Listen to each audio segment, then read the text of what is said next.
Here's the definition of success and failure. Just make this note. Here's failure, a few errors in judgment repeated every day. Now, you can automatically assume, Mr. Owen, I say, I can understand that. A few errors in judgment repeated every day for 6 years. I'm with my father. I think I told the story the last time I was here. My father, 88 years old, he's never been ill, still hasn't retired. Not long ago, midnight, we're getting ready to go to bed. We've drilled a new well, got some extra water, got some more acres going. He's all excited at midnight. We're getting ready to go to bed. My father's eating what he calls his midnight snack, a little bite to eat before you go to bed. Don't have to go to bed hungry. And I'm watching him eat this midnight snack. Guess what he had? An apple, a few graham crackers, and a glass of grapefruit juice. I said to my father, so healthy. My mom taught us all those good health practices, taught me when I was growing up. Right? I'm an only child, I've never been ill. That's the big 5-0 some time ago. My 2 daughters, 32, 33, never been ill. My grandkids never been ill. I'm telling you, the legacy lingers on. As I watched my father have this midnight snack, suddenly it occurred to me, I know that's part of it. An apple a day. That's gotten to Dallas-Fort Worth, right? An apple a day keeps the doctor away. Good question for this intelligent audience. What if that's true? You say, oh, well, Mr. Owen, if that's true, that would be easy to do. Then what's the problem? It's easy not to do. It's easy not to adopt it as your own personal philosophy. Or the guy next door says a Hershey bar a day. Say, oh no, you've been watching too much television. It is not Hershey bar. You've got to be smarter in philosophy than to fall for the Hershey bar a day when it's an apple a day. You've got to be smarter than that. And if you make that kind of an error in judgment every day for 6 years, I'm telling you, it'll accumulate into disaster. Sometimes in the first year you say, well, you know, I'm so healthy now. What difference is it going to make? You've got to be smarter than that. Just because disaster doesn't fall on us at the end of the first day doesn't mean disaster isn't coming. You've got to be so smart that you look down the road and say, will the errors in my present judgment or philosophy, what's that going to cost me in 1 year, 6 years, 1 month, 6 months? I'm telling you, the money cost and the health cost and the success cost is too gigantic. If you look down the road a little ways and say, are there errors in my current judgment? Like an apple versus a Hershey bar? Is that just a good illustration of some of the rest of my errors in judgment? If it is, that's where I found myself at age 25. I started working when I was 19. I met my teacher who helped turn my life around when I was 25. That's 6 years. At the end of the first 6 years of my economic life, I've got pennies in my pocket. I've got nothing in the bank. The creditors are calling saying, hey, you told us the check was in the mail. I'm embarrassed. I'm behind on my promises. I live in America. I'm a 25-year-old American male. I've got a nice family, every reason to do well, and I messed up. Now what's messed up? I used to think it was the community that was messed up, and the country was messed up, and the government was messed up. If those Democrats ever get in the White House, that'll really mess things up. If the Republicans stay in power, that'll really mess things up. The economy was messed up. Interest rates were messed up. I thought all this stuff was messed up. Then I found out that's not what was messed up. I was criticizing the only thing I had to work with. What was really messed up was my own personal philosophy, my own errors in judgment. And my own personal philosophy brought me, in 6 years, 2 pennies in my pocket, nothing in the bank, and trying to explain why I wasn't doing well living in America. A 25-year-old American male got a family, every reason to do well. Once I understood this, here's the formula for failure. Errors in judgment, being lax about developing your own personal philosophy, killing. It's called accumulated disaster. It doesn't matter whether it's your health or your bank account. A guy's got an empty bank account, probably has high cholesterol. Why? Over the last 6 years, he never paid attention to either one. And it doesn't matter whether it's a dollar, whether it's your money, or whether it's your cholesterol counts. All you've got to do is commit the errors. And just because disaster doesn't fall on you at the end of the first day that you don't eat an apple. You say, well, I didn't eat an apple today and tonight I'm not ill. Well, you've got to be brighter than that. Someday you've got to leave first grade. Reason we make those first grade desks so small so they won't fit at age 25. I mean, right? You don't belong here anymore. Let me give you the secret to success, the formula for failure. A few errors in judgment repeated every day for 1 month starts the weakness, starts the disaster process. You can imagine what happens in 6 years. Now here's the formula for success. A few simple disciplines practiced every day. And you've started a whole new process called a whole new life. A few simple disciplines practiced every day. And if you decide today to go for the apple instead of the Hershey bar, I'm telling you, you have begun the process of turning your life around.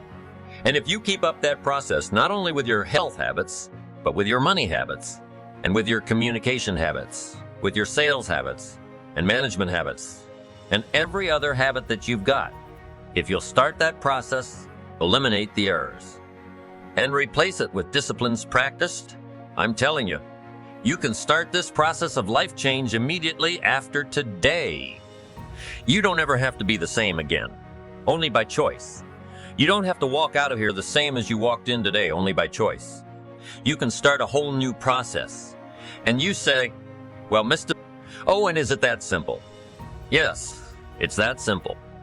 Where else would you start but with an apple? You don't have to start with something staggering. What if you should be walking around the block for your good health and you don't? What'll that do in 6 years? I'm telling you, the word is disaster. You could and you should and you don't. Here's an even stronger word. You won't. I mean, nope. Might mean you're careless. Won't probably means you're stubborn, and either one is called disaster. Could, should, don't. I'm telling you. That's why at the end of 5 years, 6 years, I found myself with pennies in my pocket. Nothing in the bank. Creditors calling. Could, should, won't. Could, should, don't is called disaster. Now, how do you change all that? The next 6 years, I got rich. The next 6 years, I became a millionaire by the time I'm 31. I'm a millionaire. How about that? You say, well, Mr. Owen, what happened? Well, strangely enough, during that second 6 years of my economic life, the government was about the same. I'm telling you, taxes were about the same. My negative relatives were nothing. I'm telling you, the economy was about the same, and prices were about the same, and everything else was about the same. Circumstances were about the same. Then how come I got rich? How come I totally changed my life? I was not the same. Somebody says, well, what did you go to work on to do all that? I started with my philosophy. I started amending my errors by doing some better thinking, changing my mind, and coming up with ideas that I didn't have before I met my teacher. And once that whole process started for me, I'm telling you, I changed my whole life within a 6-year period.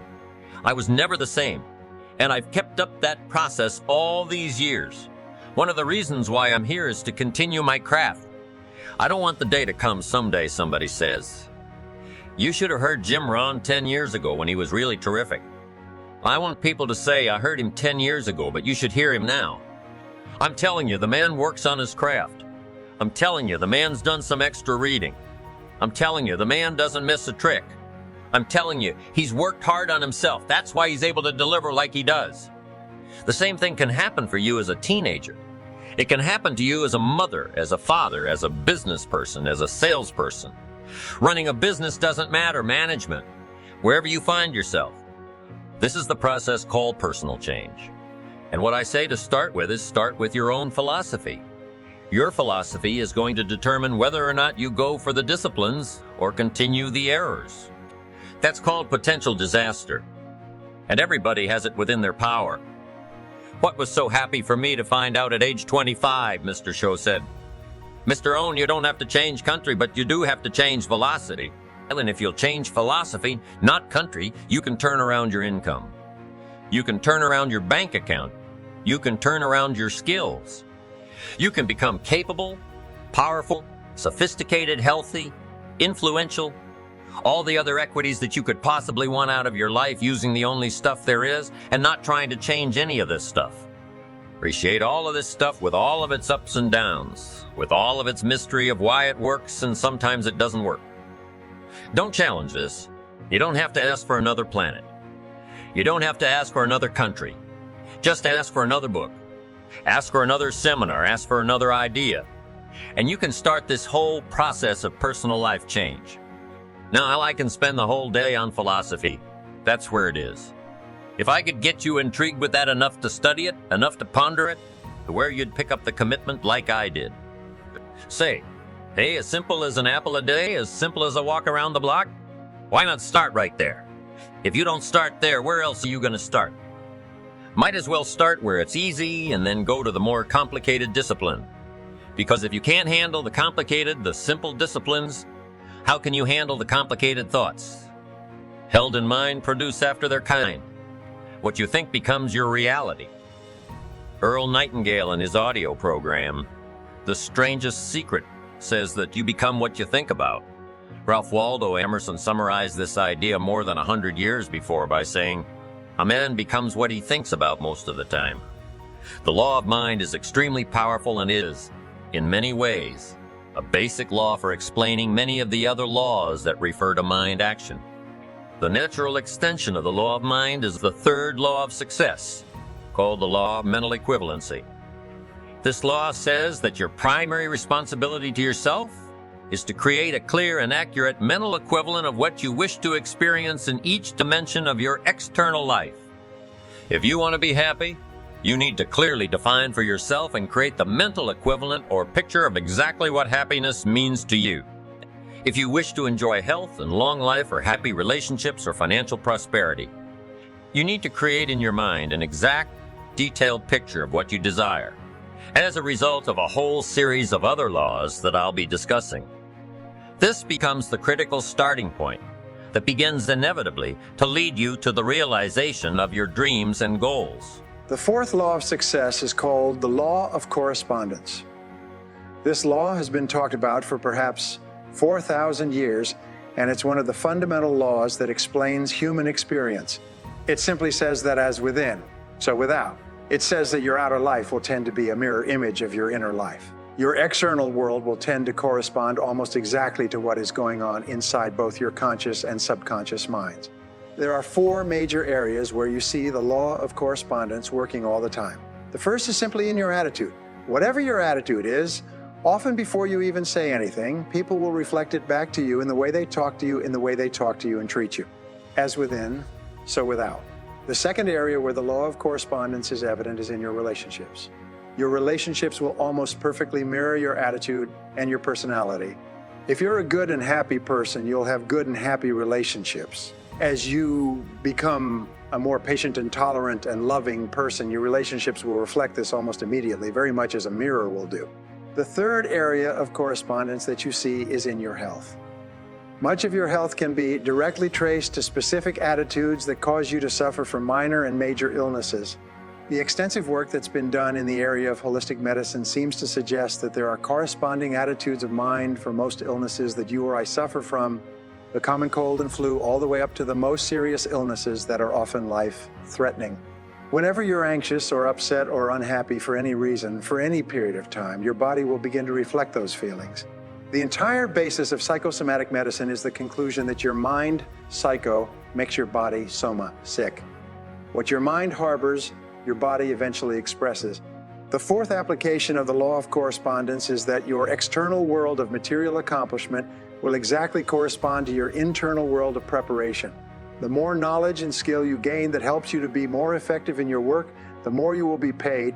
You can't hope to acquire or achieve anything more on the outside until you've acquired it or achieved it on the inside. The law of correspondence reigns supreme. The fifth law of success is the law of belief, which says that whatever you believe with emotion becomes your reality. You always have a tendency to act in a manner consistent with your innermost beliefs and convictions. Your beliefs, in fact, act like a filter or a screen that edits out incoming information and only allows into your conscious awareness the things that you've already decided are true about yourself and the world. William James of Harvard said, "Belief creates the actual fact." In the Bible, it says, "Whatever a man thinketh in his heart, so is he."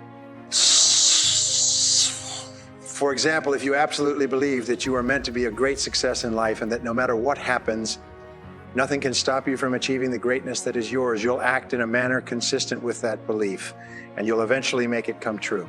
If you doubt your ability to be successful for any reason, this negative belief will be demonstrated in your tendency to hold yourself back. The most important part of the law of belief is the necessity for you to question your own self-limiting beliefs. These are the beliefs that act like the brakes on your potential. These are the nagging doubts and fears that people have about themselves and their abilities that cause them to sell themselves short. When you have self-limiting beliefs, you have a tendency to settle for far less than you may be capable of. Self-limiting beliefs revolve around your ability to lose weight or quit smoking or earn a certain amount of money or be attractive to members of the opposite sex or develop new abilities that are more conducive to your success and happiness. One of the most important steps you can take toward achieving great success is for you to question these self-limiting beliefs. You might even ask others who know you well what self-limiting beliefs they seem to think that you have that may be holding you back. Remember, self-limiting beliefs are often used as excuses. A good way to test your self-limiting beliefs is to ask yourself whether anyone else with the limitations you perceive you have has nonetheless gone on to achieve success. You can also look at your own actions to decide what it is that you truly value. Remember, it's not what you say or hope or wish or intend that is a true expression of your values and beliefs. It's only what you do. Children are very aware of this, and they ignore the advice of their parents when their parents say, "Do as I say, not as I do." The fact is, we all seem to know that a person's actions are the true reflection of their innermost convictions. There's a great deal of confusion and unhappiness in the world today because many people feel that if they say something emphatically enough or write about it, it means that they truly believe it. But this is false. You only truly believe what you do. Your actions do speak far more loudly than your words. For example, if you truly believe in the values of persistence and dedication, it'll be evident in the things that you do every single day. If you truly believe in the values of honesty and integrity and self-discipline, you'll demonstrate these qualities in your every behavior. In fact, you can tell what a person values by looking at what they did in the past when the pressure was on. It's only when they're forced to make a choice that you know what it is you really value. For example, when you have to choose between family and work, or between money and work, or between money and honesty, your true values come out. The wonderful and important thing about your values is that you can develop them in yourself by disciplining yourself to act consistent with them, even if you haven't yet made them a fixed part of your character. I'll explain this later in the program. The seventh law of success is the law of motivation, which says that everything you do is triggered by inner desires and urges and instincts, many of which may be at an unconscious level, and your attitudes and behaviors will be determined by your dominant motivations, by what you really want and need in life, not by what you think you want. This is an extension of the law of values, and it's very important for you to understand. There's a simple formula called the ABC formula of human motivation and human action. The ABC stands for antecedents, behavior, and consequences. The antecedents are the things that happen before the behavior. The behaviors are the things you do. The consequences are what happens as a result of your behavior. We know that psychologically only about 15% of your motivation comes from the antecedents, from what you read or learn or are told to do or not do. However, about 85% of your motivation comes from your expectations, what you think will happen. It's your beliefs about the consequences, about the future, that cause you to behave in a certain way. The clearer you are about the consequences of your actions, and the more intensely you desire to enjoy the consequences that your behaviors may lead to, the more motivated you'll be. This is why it's so important to have absolute clarity with regard to your goals in each area of your life in order for you to be motivated to perform at your very best. An important point with regard to the ABC formula is that your behaviors are not guaranteed to achieve the consequences that you desire, but every behavior or action that you engage in will generate a consequence of some kind. One of the most important parts of understanding motivation and behavior is to realize that both actions and inactions have consequences. What you do as well as what you fail to do will have a consequence in your future, and sometimes the consequences can be dramatic and long-lasting, A good exercise in success is for you to write out a description of the type of person that you'd like to be and the kind of life that you'd like to be living. The most powerful faculty that you'd like to be living, the most powerful faculty that you have is your ability to think, your ability to understand. The more accurately you can think about who you are and what you want to accomplish and how to accomplish it, the more effective and successful you will be. The eighth law of success is the law of subconscious activity, and it has several applications. The first part of this law is that whatever thought or idea mixed with emotion you hold in your conscious mind will be accepted as a command by your subconscious mind, will be accepted as a command by your subconscious mind.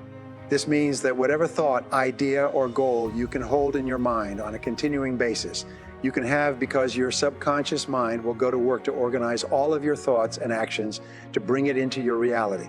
If you desire to earn or attain a certain amount of money and you think about it continually day and night, and you use every means possible to drive this desire or hope deep into your subconscious mind will begin committing more and more of its reserve capacity toward bringing that goal or desire into your life. The second part of the law of subconscious activity is that your subconscious mind, once you give it the proper commands, will trigger your reticular cortex and its function. The reticular activating system. Your reticular cortex is a small finger, like part of your brain that alerts you to events and circumstances around you that are consistent with your dominant desires or concerns. For example, if you decided that you wanted to buy a red sports car, this desire would signal to your reticular cortex that red sports cars are now of paramount importance to you. From that moment on, you would see red sports cars everywhere. Even a block away, you would become extremely alert and sensitive to red sports cars, as well as to the means of attaining one of them. If one of your goals is to achieve financial independence and you imbue this goal with intense desire, your reticular cortex will cause you to be extremely sensitive to all kinds of opportunities around you that would help you to earn more money. You would hear and see things everywhere that you might have been unaware of completely in the absence of having established this goal and planted it in your subconscious mind. The third part of the law of subconscious activity is that your subconscious mind, which controls your autonomic nervous system and all of your muscles, nerves, actions, and reactions, also controls your body language and your tone of voice. Professor Moravian of the University of California, Santa Barbara has concluded that when you communicate with others, fully 55% of the message you send is contained in your body language, 38% of the message you send is contained in your tone of voice, and only 7% of the message you send is contained in your tone of voice, and only 7% of the message is contained in the actual words that you use. And your body language and tone of voice are largely controlled by messages about yourself and your goals that you've sent to your subconscious mind as the result of the way you think and feel. For example, when you've had a success of any kind, you send a charge of emotional energy to your subconscious mind that tells it that you're a winner. For some time afterwards, you walk and talk and act and think like a winner. Your step will be brisker, your voice will be stronger, your eyes will be more focused, and your body language will signify this belief about yourself. Your subconscious mind will accept your predominant emotional thoughts and organize your entire body, voice, and tone to fit a pattern consistent with it. The ninth law of success is the law of expectations. It's often called the law of the self-fulfilling prophecy. It's one of the most powerful of all laws because of its simplicity and its predictability. This law simply says that whatever you expect with confidence will have a tendency to materialize in your life. You get not what you want, but what you expect with the greatest intensity. For this reason, an attitude of positive self-expectancy seems to go hand in hand with great success in every area of your life. The wonderful thing about the law of expectations is that you have the power to manufacture your own expectations. You can decide to expect only good things to happen to you. You can walk and talk and act as though you believe the entire world was conspiring to help you achieve your goals. You can become what W. Clement Stone is often referred to as an inverse paranoid.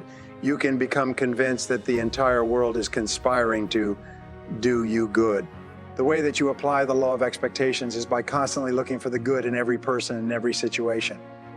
When you have a temporary setback, you can look into the setback for the valuable lesson that it might contain. Instead of becoming upset, you can say to yourself something like, I believe in the perfect outcome of every situation in my life. This kind of affirmation causes you to affirmation causes you to affirmation you do with a more positive and open and optimistic attitude. The most powerful of all expectations are the expectations you have of yourself. You should approach everything you do with an attitude of calm, confident self-expectancy. You should expect to be successful more times than you're unsuccessful. Expect to win more times than you lose, and expect to eventually achieve your goals if you carry on long enough. The 10th law of success, which applies to many other areas of life, is called the law of concentration. It says that whatever you concentrate on and think about repeatedly with emotion tends to become more and more a part of your inner and outer life. Some of the most important work in psychology shows that if you dwell upon qualities that you wish to develop, like courage and sincerity and persistence, you tend to actually build those qualities brick by brick into your character and personality. The law of concentration goes hand in hand with the law of subconscious activity, and it largely explains the person that you are today. Whatever you've concentrated on in the past and are concentrating on in the present is having a major impact on your conduct and behavior. What you concentrate on largely determines the quality and quantity of the results that you get and the success that you enjoy. The 11th law of success is the law of habit. It says that virtually everything that you do is automatic and unthinking. You are largely a creature of habit. It says that from the time you get up in the morning to the time you go to bed at night, you have a tendency to follow the path of least resistance and to do the things that you've become accustomed to doing in the past. You eat the same foods for breakfast, you brush your teeth with the same toothpaste, you take the same route to work, you greet people with the same words, you go to lunch at the same time, you work in the same way. Now, there's nothing wrong with establishing habits that enable you to simplify your life. In fact, your life becomes successful to the degree to which many of the things you once needed to concentrate on, such as driving your car, have become automatic and unthinking. When you make certain things habitual, so they no longer require thought, your mind then becomes free to concentrate on other things that can be more helpful to you in achieving the things that you really want. There are several parts of the law of habit, and the first of these is that good habits are hard to form, but easy to live with. The second part is that bad habits are easy to form, but hard to live with. It's one of the hardest of all things to change are bad habits, which are counterproductive to the goals that you want to achieve. It's therefore important for you to sit down and think through the habits that you have and analyze them carefully. You need to decide whether or not they are moving you towards your goals or away from them. Remember, one of the most important of all observations on success is that everything you do either moves you in one direction or moves you in the other. Nothing is neutral. Everything counts. If a habit isn't helpful, it is hurtful. If a habit is not leading you to success, it's probably leading you to failure. The way that you overcome bad habits is simply to override them by the development of new, more positive habits. For example, if you have a golf swing that's causing your ball to go into the rough, you can override that habitual swing by taking lessons and learning how to hit the ball differently. If you have a habit of getting up later than you should, you can override that habit by repeatedly getting up earlier until that new behavior becomes the habit that dominates your thinking and your actions. It's by practicing the law of concentration in conjunction with the law of habit and thinking continually about how you would be with a new habit or behavior. You drive this message into your subconscious mind, and you eventually begin to behave in a manner consistent with the new habits you wish to form. This brings us to the 12th law, one of the most important of all the laws of success, and that is the law of attraction. The law of attraction says that you are a living magnet and that you inevitably attract into your life the people, events, and circumstances that harmonize with your dominant thoughts. This is why we say that whatever you can hold in your mind on a continuing basis, you can have. It's whatever thought you hold clearly and mix with emotion.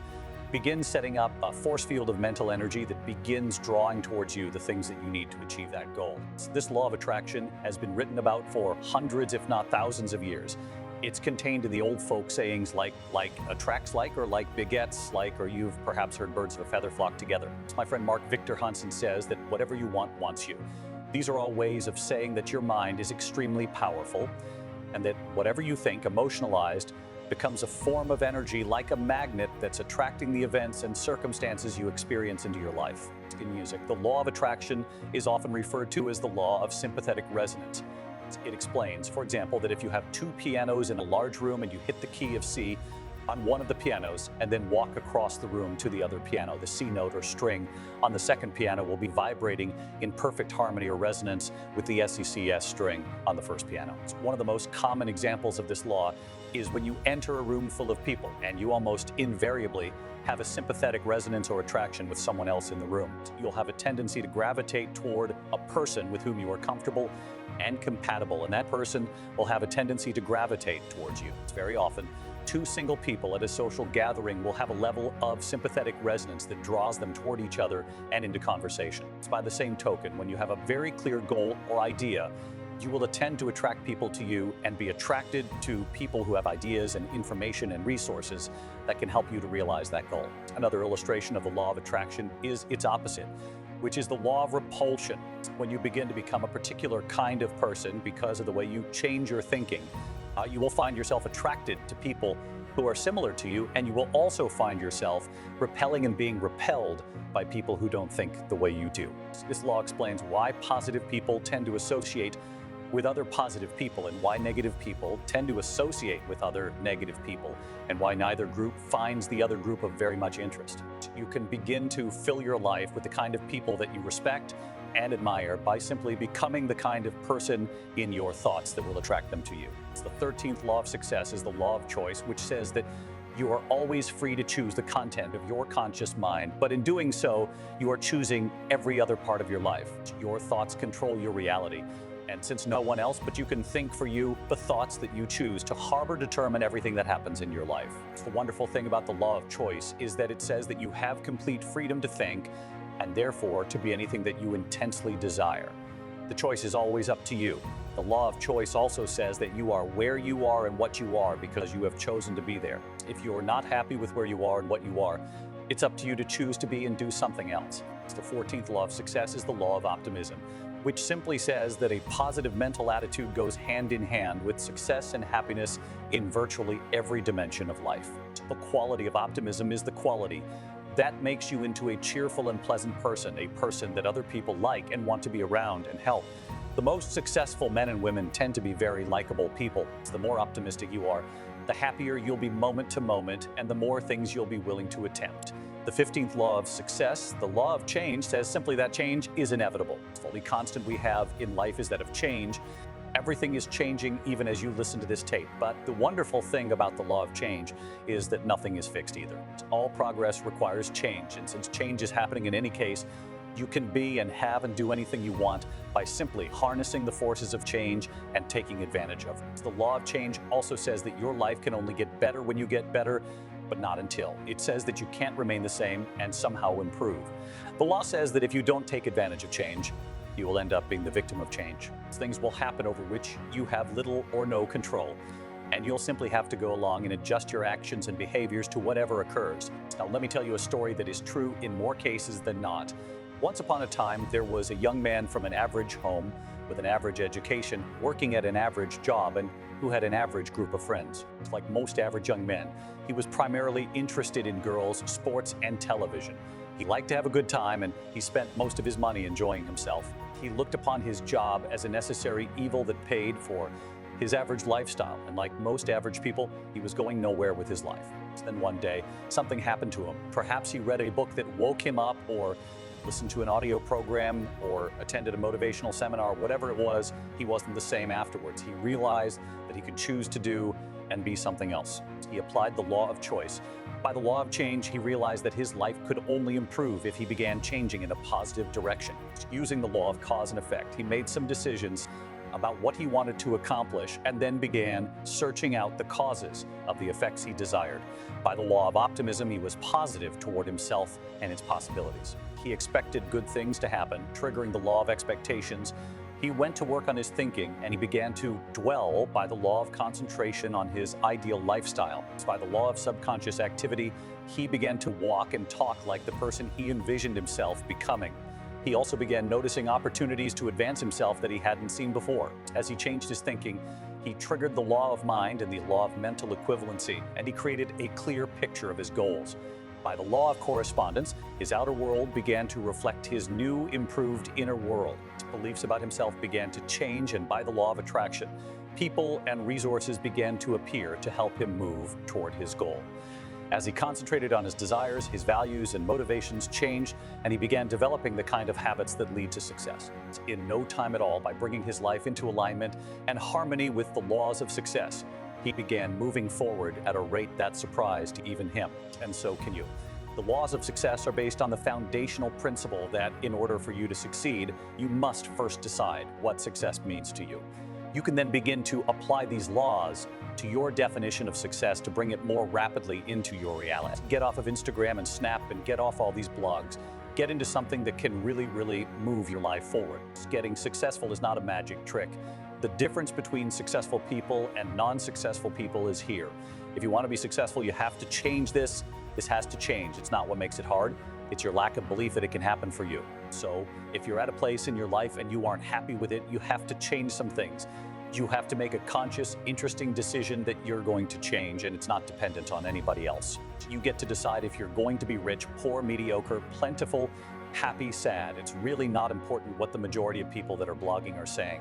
As a matter of fact, bloggers are not relevant people. So when you spend so much time in the blog world, the Instagram world, the chat world, all of this, you're wasting valuable time. I was young and I had what you have, and you're the brightest group of young people that have come along in a long time. Man, millennials are absolutely brilliant because you all have technology. Oh God, Google. You can Google anything. You all have stuff at your fingertips that can make you great. But if you could combine your technology with your parents' and your grandparents' work ethic, you could be rich. You could be rich, man, but you cannot erase the work ethic part. I hate it when I see young people wasting their time, wasting all this technology, just sitting around in this world that's been created for you, that everything is instant. You've got to understand that's success. You can't Google success. You can't Google it, man. I've seen stuff hopefully you'll never see, and I've seen some things I hope one day you do see, but go Google exposure. It ain't gonna take you nowhere. I have a life of convenience now, but in order to get the life of convenience, you've got to have a very uncomfortable life. Stop trying to do everything the short way. Stop trying to figure out the easy way because it ain't gonna happen. You gotta get messed up sometimes. You gotta get dirty, you gotta get your feelings hurt, you gotta get disappointed, you gotta get told no. But at least then when I see somebody trying and I tell them no, I try to at least give them something else. Once you get this, y'all, you can change everything. Negativity, you can protect yourself from negativity, and that's what stops most people. For all seen, it's a real simple exercise to do.